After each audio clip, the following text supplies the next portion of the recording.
folks, -1 today. I'm not going to say warmer. It's not as cold as it has been. And so far, no new snow. So I got looking at the radar. It's on its way, but it kind of looks like it's going to go by us.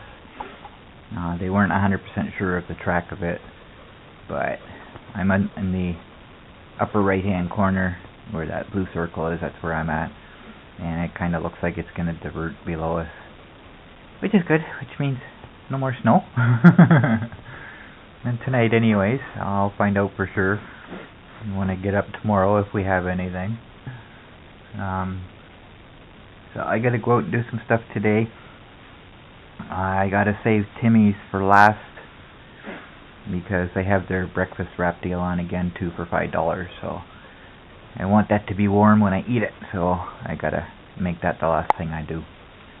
But I am gonna go to the post office first thing and do the same thing I did last time. If there's a card, then I'll do everything else and then come back to get it, so I don't leave anything on my scooter. And if there isn't a card, then I don't have to go back. It'll save me an extra trip. So that's why I'm going to do that. I'm going to address this noise that is coming from the scooter. I have talked about this before. Apparently, I'm getting a lot of questions about the motor, so apparently when I talked about it, that video wasn't seen. So I'm going to title this video specifically to address this, and if anybody asks a question, then I can just refer them to this video.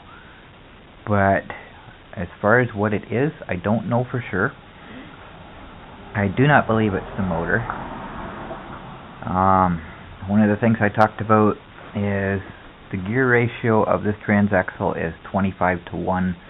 That is, the motor spins 25 times for each rotation of the axle. And the noise I'm hearing, it sounds like rattling gears. So just the frequency of that noise it matches the transaxle and not the motor itself.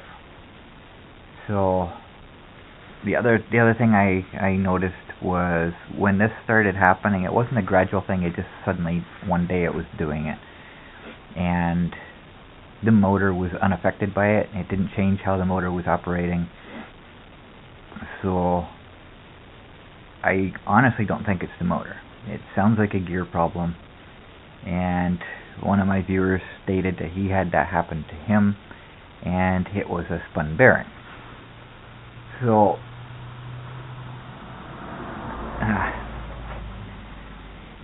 read this part here, what a spun bearing actually is and what can cause it. A spun bearing is usually the end result of a chain of unfortunate events. Unfortunate. These include high operating loads, excessive heat, and loss of lubrication. So that kind of fits all three with the monster. The spun bearings are often blamed on a loss of oil pressure. They're talking about car engines here, but there could be numerous contributing factors that eventually cause the bearing to seize and spin.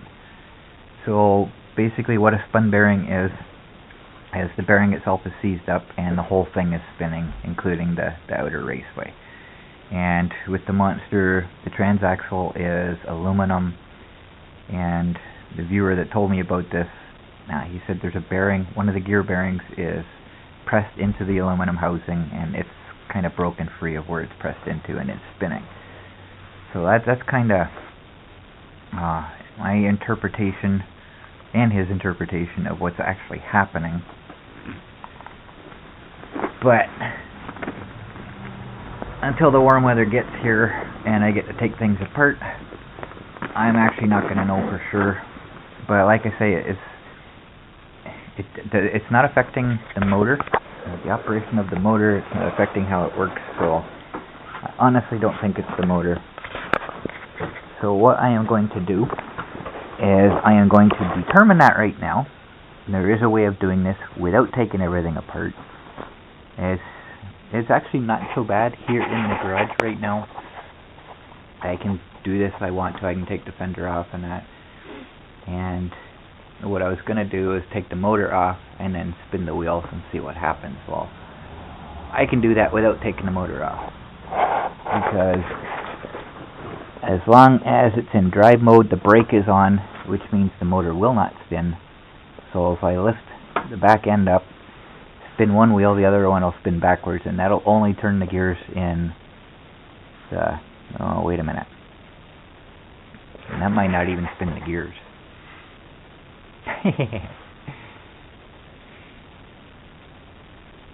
That's only going to spin the axles themselves.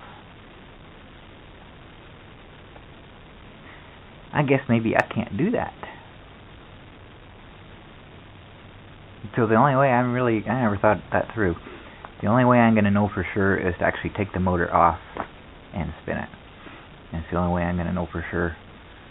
Because if it's the main gear that the motor attaches to, if it's the bearing for that that's spinning, that's not going to move if I have everything locked up and just spin the axle.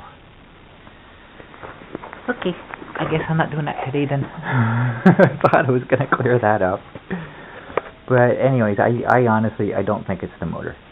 Because like I say, one day it just suddenly started doing it. It wasn't a gradual thing where it just started making a little weird noise and then got louder and louder. It just suddenly, bang, it was doing it. So, I honestly don't think it's the motor. Because the motor's still working the same way it was before, even though it's doing weird things now. But, you know, when this started, that didn't happen. So, I guess I carry on with my day.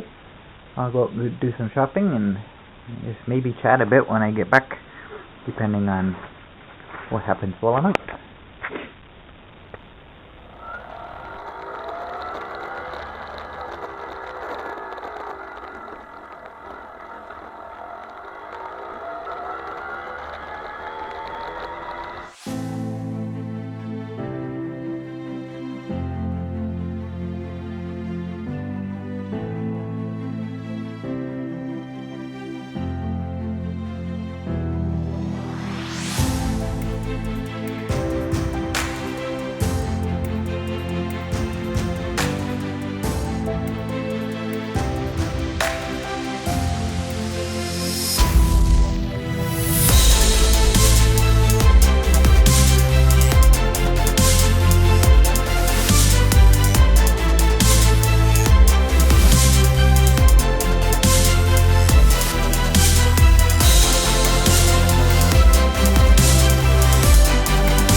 You're welcome. Have a good one. Thanks, you too.